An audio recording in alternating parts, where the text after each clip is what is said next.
जो व्यक्ति अपने मन को जीत लेता है उसके लिए आत्मा ही उसका मित्र बन जाती है, लेकिन जो अपने मन को नियंत्रित नहीं कर पाता उसके लिए आत्मा शत्रु के समान बन जाती है। वे सुख जो इंद्रियों के संपर्क से उत्पन्न होते हैं वास्तव में दुख का कारण होते हैं। ऐसे सुखों का प्रारंभ और अंत होता है, इसलिए बुद्धिमान व्यक्ति इनमें लिप्त नहीं होते। श्रद्धावान व्यक्ति जो इंद्रियों को संयमित करता है और ज्ञान प्राप्त करने के लिए प्रयासरत रहता है, वह जल्दी ही परम शांति प्राप्त करता है। जिस प्रकार नदियां समुद्र में गिरती है फिर भी वह शांत और स्थिर रहता है, उसी प्रकार जो व्यक्ति इच्छाओं से रहित है वही शांति प्राप्त करता है, न कि वह जो इच्छाओं का दास है। अपने सभी कर्मों को मुझ में अर्पित करते हुए बिना किसी आसक्ति और स्वार्थ के शुद्ध मन से अपने कर्तव्यों का पालन करो। योग न तो बहुत खाने वाले का है और न ही कुछ न खाने वाले का, न अधिक सोने वाले का है और न ही जो जागरण में लीन रहते हैं। संतुलित आहार, व्यवहार, कर्म और विश्राम से ही दुख का नाश होता है। जिस प्रकार हवा से रहित स्थान में दीपक की ज्योति स्थिर रहती है, उसी प्रकार अपने चित्त को वश में रखने वाला योगी अपने मन को स्थिर कर लेता है। जो व्यक्ति अपने कर्मों को ब्रह्म में अर्पित करता है और आसक्ति छोड़कर कार्य करता है, वह जल में कमल के पत्ते की भांति पापों से अछूता रहता है।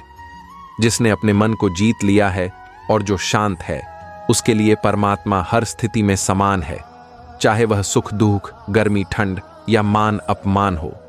जो व्यक्ति दूसरों को कष्ट नहीं देता और दूसरों से कष्ट नहीं पाता, जो हर्ष, अमर्ष, भय और चिंता से मुक्त है, वह मुझे प्रिय है। स्वयं के धर्म का पालन करना, भले ही वह दोषयुक्त हो, दूसरों के धर्म का अनुसरण करने से बेहतर है। अपने धर्म में मरना भी कल्याणकारी है, जबकि परधर्म का पालन भय उत्पन्न करता है। जो ज्ञान सभी प्राणियों में एक ही अविनाशी आत्मा को देखता है और भेदभाव से रहित है, वह सात्विक ज्ञान है। हे अर्जुन, जो व्यक्ति हर प्राणी को अपनी ही तरह देखता है, सुख दुख को समान मानता है, वही सच्चा योगी है। जो व्यक्ति कर्म में अकर्म और अकर्म में कर्म को देखता है, वही बुद्धिमान है। वह व्यक्ति समस्त कर्मों को करता हुआ भी असल में उनसे मुक्त रहता है। जो व्यक्ति अनन्य भाव से मेरी भक्ति करता है और मेरा ध्यान करता है, उनकी आवश्यकताओं की पूर्ति और उनकी रक्षा का दायित्व मैं स्वयं लेता हूँ। यज्ञ, कर्तव्य के लिए किए गए कर्म के अतिरिक्त अन्य सभी कर्म बंधन का कारण बनते हैं। इसलिए हे अर्जुन, आसक्ति रहित होकर अपने कर्तव्यों का पालन करो। हे धनंजय, अर्जुन, योग में स्थिर रहकर अपने कर्म करो। सफलता और असफलता में समान भाव रखने वाला ही सच्चा योगी है। यही समता योग कहलाता है। जो ज्ञानी व्यक्ति विद्या और विनय से संपन्न होता है, वह विद्वान, गाय, हाथी, कुत्ते और चांडाल में समान आत्मा को देखता है। मनुष्य को अपने आत्मा के द्वारा स्वयं का उत्थान करना चाहिए और स्वयं को गिरने नहीं देना चाहिए। आत्मा ही मनुष्य का सबसे बड़ा मित्र और सबसे बड़ा शत्रु है। जो व्यक्ति सुख दुहक, मिट्टी, पत्थर और सोने को समान मानता है, जिसे मान अपमान और मित्र शत्रु में कोई भेद नहीं लगता, और जो हर प्रकार की आरंभिक प्रवृत्तियों को त्याग चुका है, वही गुणातीत कहा जाता है। यह जीवात्मा मेरे ही सनातन अंश हैं, जो मन और इंद्रियों से बंधे हुए प्रकृति के बंधन को सहन कर रहे हैं। हे भारत, अर्जुन, उसी परमात्मा की शरण में जाओ। उसकी कृपा से तुम परम शांति और शाश्वत स्थिति को प्राप्त करोगे। जिस प्रकार यह आत्मा बाल्यावस्था, यौवन और वृद्धावस्था को अनुभव करती है, उसी प्रकार मृत्यु के बाद नए शरीर को प्राप्त करती है। जो ज्ञानी है वह इस सत्य से मोह नहीं करता।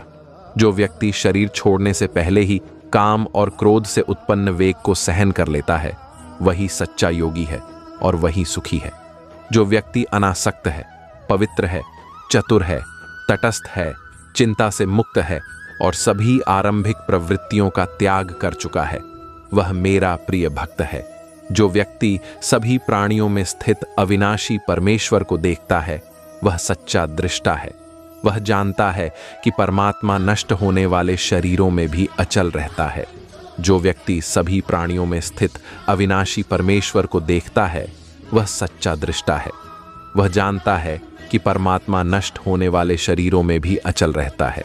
जो व्यक्ति अविचल भक्ति के माध्यम से मेरी सेवा करता है वह इन 3 गुणों सत्व, रजस, तमस को पार कर जाता है और ब्रह्म के साथ एक हो जाता है। जब कोई ब्रह्म के स्वरूप को प्राप्त कर लेता है तो वह प्रसन्न चित्त हो जाता है। वह न किसी की आकांक्षा करता है और न किसी के लिए शोक करता है। वह सभी प्राणियों को समान दृष्टि से देखता है और मुझ में परम भक्ति प्राप्त करता है। हे अर्जुन, मैं सभी प्राणियों के हृदय में स्थित आत्मा हूं। मैं ही सभी का आदि, मध्य और अंत हूं। हे धनंजय अर्जुन, मुझसे श्रेष्ठ और कुछ भी नहीं है। यह समस्त जगत मुझ में सूत्र में गूंथी हुई मणियों की भांति स्थित है। बुद्धिमान व्यक्ति शुभ और अशुभ कर्मों को यहीं त्याग देता है। इसलिए योग में स्थित होकर कर्म करो, क्योंकि योग ही कर्म की कुशलता है। अगर आपको यह वीडियो पसंद आया हो तो इसे लाइक करें, अपने दोस्तों और परिवार के साथ शेयर करें और हमारे चैनल को सब्सक्राइब करना न भूलें। अगली बार फिर मिलेंगे एक नई मोटिवेशनल वीडियो के साथ। धन्यवाद।